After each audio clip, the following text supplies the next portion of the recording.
There I was, standing in the doorway of the venue that represented my entire life's savings and my future dreams, watching the two women who were supposed to love me the most try to burn it all to the ground. My Aunt Linda was purple in the face, literally screaming at my venue manager, a sweet guy named Caleb who looked like he was about to cry, while my own mother stood next to her, arms crossed, nodding along as if this hysterical display of entitlement was perfectly rational behavior. I heard Linda shriek, "Cancel that pathetic small wedding immediately. We are booking this place for 300 guests, and we are doing it now. Do you know who we are?" Caleb, bless his heart, stammered and looked down at his ledger, his voice shaking as he said, "Ma'am, I really can't do that without the owner's approval. The contract is signed." That's when Linda slammed her hand on the mahogany reception desk and yelled, "Then get the owner on the phone. Right now. I'll tell him myself that his business depends on this." Caleb caught my eye as I leaned against the doorframe, his eyes widening with relief. He picked up the receiver, pretended to dial, and then held it to his chest. "Actually," he said, his voice steadying, "let me just call the owner." The room went silent as they waited. I took a slow breath, stepped out of the shadows, and walked right up to them. "Hi, Mom," I said, my voice echoing in the sudden quiet. "Hi, Aunt Linda. What seems to be the problem with my venue?" The look on their faces, specifically the transition from smug arrogance to sheer, unadulterated horror, is something I will cherish for the rest of my life. But before I tell you exactly how that explosive confrontation went down, I have to ask you, would you ever forgive your family for trying to hijack your wedding behind your back? And was I wrong for humiliating them in front of everyone? Let me know in the comments, because honestly, I still get calls telling me I'm the villain in this story. To really understand why this moment was so satisfying, you have to understand the absolute nightmare that is my family dynamic. I come from a massive, loud, incredibly nosy family, where boundaries are treated like suggestions rather than rules. My mother is the youngest of 4 sisters, and my Aunt Linda is the oldest. In our family hierarchy, Aunt Linda is basically the godfather. What she says goes. If Linda doesn't like your boyfriend, you break up. If Linda thinks your job is beneath you, you quit. If Linda wants to host Christmas, you better show up with a smile and a casserole, or you're dead to the family. My mother, unfortunately, has spent her entire life trying to please Linda. She's terrified of her older sister, so she becomes her henchman. Growing up, I was the quiet one. I wasn't the doctor cousin or the beauty pageant cousin. I was just OP, the one who liked to read and draw and stay out of the way. Because I was quiet, I was often overlooked, which I actually preferred. It meant I could fly under the radar. But it also meant that when I did want something, I was usually steamrolled. My 16th birthday. Linda decided it should be a joint party with my cousin Sarah, because Sarah's birthday was only 3 weeks away. My high school graduation dinner, Linda changed the restaurant reservation last minute because she didn't feel like Italian, even though it was my favorite food. My whole life, I watched my wants and needs get swallowed whole by the collective family will, which was really just code for whatever Linda wants. Fast forward to my late 20s. I met Mark. Mark is everything my family isn't: calm, grounded, respectful of boundaries, and incredibly supportive. He's an architect, and I work in interior design. We bonded over our love for restoration. While my family was obsessed with new, flashy, expensive things, Mark and I loved taking something broken and old and giving it a new life. We've been together for 4 years, and when he proposed, it was perfect. Just the two of us on a hiking trail, quiet and intimate. We both agreed immediately. We did not want a big wedding. The thought of standing in front of hundreds of people, most of whom we barely knew, gave us both hives. We wanted 50 people, tops. Best friends, immediate family, good food, good music, and that's it. But there was another secret I was keeping, even from my parents. About 2 years ago, using a small inheritance from my grandmother, my dad's mom, the only one who couldn't stand Linda and my savings, I bought a dilapidated historic building on the edge of town. It used to be a library in the 1920s, but it had been abandoned for decades. It was a wreck, water damage, broken windows, peeling paint. But the bones were incredible.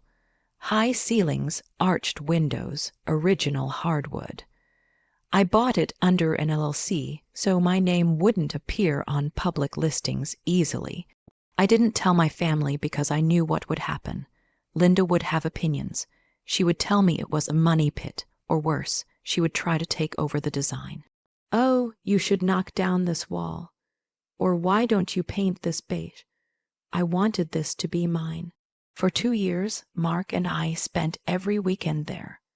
We sanded floors until our hands bled. We restored the crown molding. We updated the plumbing. It was our passion project. By the time we got engaged, the venue, which I named the Chapter House, was finally ready to open. It was stunning, warm, industrial, chic, intimate. It was also the absolute perfect place for our wedding.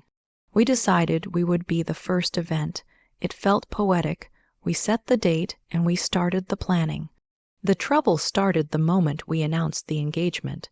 We went to my parents' house for dinner. Aunt Linda was there, of course, because she's always there. When we showed them the ring, Linda didn't say congratulations. She grabbed my hand, inspected the diamond, and said, "It's a little quaint, but we can upgrade that." Then she immediately pivoted. "Okay, so obviously we're doing the reception at the Grand Hotel. I know the manager there. We'll need at least 300 seats. The cousins alone are 40 people, and then there's my church group and your mother's bridge club." I cut her off. I tried to be polite but firm. "Actually, Aunt Linda, Mark, and I have already decided. We're having a small wedding, 50 people, and we already have a venue." The room went dead silent. You would have thought I just confessed to a murder. My mother looked at me with wide, panicked eyes. 50 people, she whispered, but what about the family? What about us? Aunt Linda laughed, a cold, sharp sound. "Don't be ridiculous. You can't have a wedding with 50 people. It's insulting. You have obligations." I held my ground. "We don't want a big production. We want an intimate celebration. We've booked a new place called the Chapter House. It's final." I didn't tell them I owned it. I just said we booked it. Linda narrowed her eyes. "The Chapter House, never heard of it. Probably some hole in the wall. You cannot be serious." Mark squeezed my hand under the table. "We are serious, Linda. This is what we want." The rest of the dinner was icy. Linda refused to speak to me. My mother kept making passive-aggressive comments like, "I just hope you don't regret shutting out the people who love you." I left that dinner feeling drained but proud. I thought I had won. I thought I had set a boundary and held it. I was so naive. Over the next few months, the harassment was constant. Emails, texts, voicemails. My cousins were messaging me asking why they weren't invited. Linda was calling Mark's parents to complain about me. My mother would call me crying, saying I was breaking the family apart and embarrassing her. How can I show my face at church when my own daughter won't invite the pastor? She'd sob. I kept explaining over and over. It's a small venue. It literally cannot hold 300 people. It's a fire hazard. We are keeping it small. I thought the logic of the building is too small. Would stop them. It didn't. Here is where things got crazy. About 2 weeks before the wedding, I was at my actual job, finishing up some designs, when I got a notification on my phone from the security system at the Chapter House. I have cameras everywhere. The entrance, the main hall, the office. I opened the app, thinking it was a delivery or maybe Caleb, my manager, coming in early. Caleb is a great kid, a business major I hired to run the day-to-day operations so I could keep my anonymity. He knows I'm the owner, obviously, but he knows the rule to the public. I'm just a client. I watched the feed. It wasn't a delivery, it was a silver Lexus pulling up. My Aunt Linda's silver Lexus. My heart dropped. Then my mom got out of the passenger seat. They marched up to the front door. I saw them banging on the glass. The venue was closed for the morning, but Caleb was inside doing inventory. I switched to the interior camera. I saw Caleb walk out from the back, looking confused. He opened the door. I turned up the volume on my phone, putting on my headphones. "Can I help you, ladies?" Caleb asked. Linda brushed past him like he was a doorman, marching into the middle of the main hall. My mother followed, looking around with a critical sneer. "So this is it," Linda said, her voice echoing in the empty space. "This is the venue. It looks like a library." It was a library. Caleb said politely, "Ma'am, we're not actually open for tours right now. Do you have an appointment?" Linda turned on him. "I don't need an appointment. I am the bride's aunt, and this," she gestured to my mother, "is the mother of the bride. We are here to fix this mess." Caleb looked confused. "Fix the mess, yes," Linda snapped. "My niece clearly doesn't know what she's doing. She booked this tiny shoebox, but we need to make changes. We need to see the seating charts. We need to figure out how to fit 300 people in here." I watched frozen as Caleb tried to explain. "Ma'am, the fire code limit for this room is 120 standing or 80 seated for dinner. We absolutely cannot fit 300 people. It's physically impossible." Linda waved her hand dismissively. "Nonsense, you just move these tables out. Get rid of that dance floor. We can put tables on the patio. The patio isn't finished yet," Caleb said. "And even if it was, we can't just change the contract. The couple signed for a guest count of 50. "I don't care what they signed," Linda shouted. "I am paying for this." She wasn't. "Not a dime, and I am telling you, we are changing the reservation. I have 300 invitations sitting in my car that I am mailing out tomorrow, so you better figure out how to seat them." My blood ran cold. She had printed invitations. She was going to invite 300 people to my wedding without telling me, forcing me into a situation where I'd either have to turn them away at the door or cave in. It was the ultimate manipulation. If 300 people showed up, I'd look like a monster for kicking them out. She was banking on my guilt and my fear of public embarrassment. She was weaponizing my own wedding against me. So here is the situation I was in. I was watching a live feed of my aunt and mother, trying to bully my employee into breaking fire codes and ruining my wedding. I had two choices. I could call Caleb and tell him to kick them out, keeping my secret, or I could drive over there and end this charade once and for all. I was shaking with rage. I looked at the keys on my desk. I knew that if I went down there, I would have to reveal that I owned the place. I knew it would change everything, but watching Linda point a finger in Caleb's face, watching my mother stand there and let it happen, I realized that playing nice had gotten me nowhere. Before I tell you what happened next, I want you to pause and think about what you would have done. Would you have stayed hidden to avoid the drama? Would you have called the police? Or would you have done what I did? Let me know in the comments below what you would have done in my shoes. I grabbed my keys and ran to my car. The drive to the venue usually takes 15 minutes. I made it in 8. The whole way there, I was rehearsing what I would say, but my mind was mostly just a red haze of anger. I wasn't sad anymore. I was done. I was done being the doormat. I was done letting them treat me like a prop in their life movie. When I pulled up, Linda's Lexus was still there. I parked my car right behind it, blocking them in. I walked to the front door. I could hear Linda's voice from outside. She was screaming now. I opened the heavy oak door and stepped into the vestibule. "Do you know who we are?" Linda was bellowing. "We are a prominent family in this town. If you don't accommodate us, I will make sure no one ever books this dump again. I will ruin you. Now cancel that small wedding package. We are booking the entire facility. We're bringing in our own caterer, and we are having 300 guests. Caleb looked like he was about to pass out. Ma'am, please, I can't. The owner. Then get the owner on the phone. Linda slammed her hand on the desk. Right now, I'll tell him myself that his business depends on this.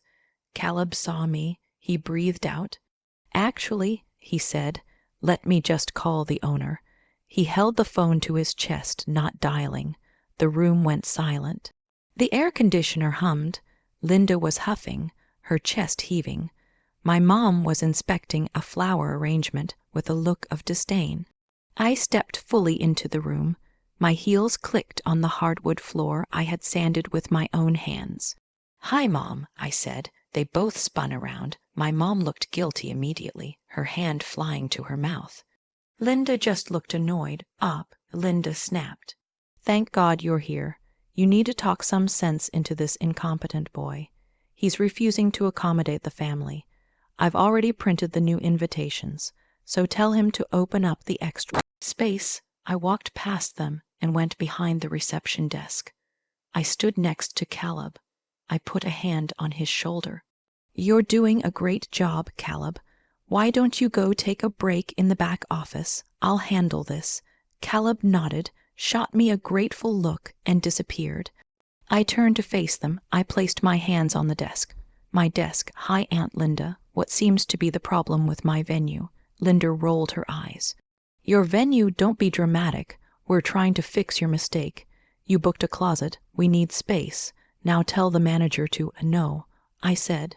My voice wasn't loud, but it was hard. I mean, what is the problem with my venue? The one I bought 2 years ago, the one I restored, the one I own. The silence that followed was heavy. It wasn't just quiet. It was the sound of reality crashing into their delusion.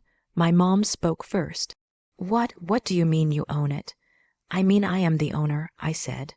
I am the person Caleb was supposed to call. I bought this building. I renovated it. I run this business, and I am the one telling you right now that there will be no 300-person weddings. Here, Linda's face went through a kaleidoscope of emotions. Confusion, disbelief, and then, predictably, anger. You bought this, she scoffed. With what money? You lied to us. You let us think. I didn't lie. I cut her off. I just didn't tell you, because I knew you would do exactly what you are doing right now. You're trying to steamroll me. You're trying to take something that is mine and make it yours. We are trying to help you, Linda screamed. You are embarrassing the family with this cheap, tiny wedding. We have a reputation. I don't care about your reputation. I said, my voice rising for the first time. I care about my marriage, I care about my partner, and I care about my business. You just threatened my employee. You threatened to ruin my business in my own building. I picked up the phone on the desk. Now, here is what is going to happen. You are going to leave right now. If you don't, I am calling the police and having you trespassed from the property. You wouldn't dare, Linda hissed. I'm your aunt, try me. I said, I have the security footage of you threatening my staff. I have you on camera trying to breach a contract. Get out. My mother started crying. Op, please, don't do this. We just wanted everyone to be together. Why do you hate us so much? That broke me a little, but I held firm. I don't hate you, Mom, but you don't respect me. You came here behind my back to change my wedding. You sided with her against me. Again. I'm done. I started dialing the non-emergency line. Linda saw I wasn't bluffing. She grabbed her purse. Fine, be that way. Keep your little shack. But don't expect us at the wedding, and don't expect a cent from us. I'm paying for the wedding. I reminded her. I always was. Goodbye, Linda. They stormed out. Linda slammed the heavy oak door so hard I thought the glass would shatter. As soon as they were gone, Caleb came back out. I slumped into the chair behind the desk and put my head in my hands. Caleb brought me a glass of water. That was intense, he said. I started laughing.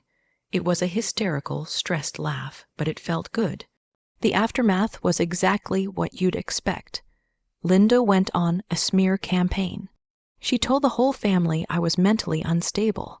that I had screamed at her for no reason, that I had banned the family from the wedding because I was selfish. She posted vague, passive-aggressive status updates on Facebook about ungrateful children and snakes in the grass. My phone blew up for days. Cousins, second cousins, random aunts I hadn't seen in a decade all messaging me to ask what happened or to tell me I was being unreasonable. Just let her invite a few people. They said it's not worth the fight, but it was worth the fight. I sent out a mass email to the family. I explained simply, my wedding will be small. The venue has a strict capacity. Anyone who cannot respect our wishes will not be welcome. Then I did the hardest thing. I uninvited them. I uninvited Linda. I uninvited the cousins who took her side. And after a very long, painful conversation with my father, who had been at work and had no idea any of this was happening, we decided that my mom could come, but only if she came alone and promised not to make a scene. My dad was furious with them. He's a quiet man too, but when he found out Linda had tried to bully her way into my business, he finally snapped at his sister. He told Linda to back off or he'd cut her off completely. The wedding day came. It was perfect. We had 48 guests. The chapter house looked magical. Candlelight flickered against the exposed brick. The jazz band played softly. The food was incredible. And the best part, the noise, or rather, the lack of it. There was no screaming, no drama, no one criticizing the centerpieces. Just people who actually knew us, loved us, and wanted to celebrate us. My mom was there. She was quiet. She cried during the ceremony, and she hugged me afterward and apologized. She said seeing me stand up to Linda was the scariest thing she'd ever seen. But she also looked at me with a new kind of respect. She realized I wasn't the quiet little girl anymore.